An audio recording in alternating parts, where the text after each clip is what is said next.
Bank Nifty signal generator. Automatically it will generate calls like signal in live market. Yesterday sell call generator, that means Friday a sell call came at 44,560.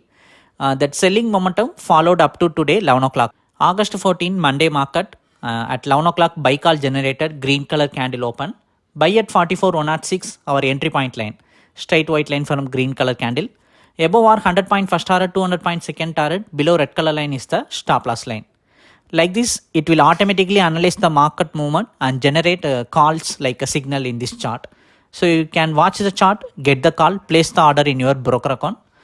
For what all script, the signal will come. Finally, a breakout happened in the upper side direction.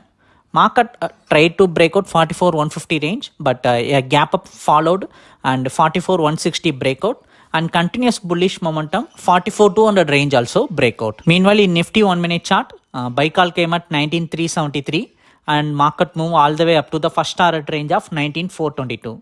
Like this signal performed in Nifty as well as Bank Nifty. If you want to subscribe for this chart, for chart plan detail, send me a hi message in WhatsApp. We'll provide you the detail. Thank you.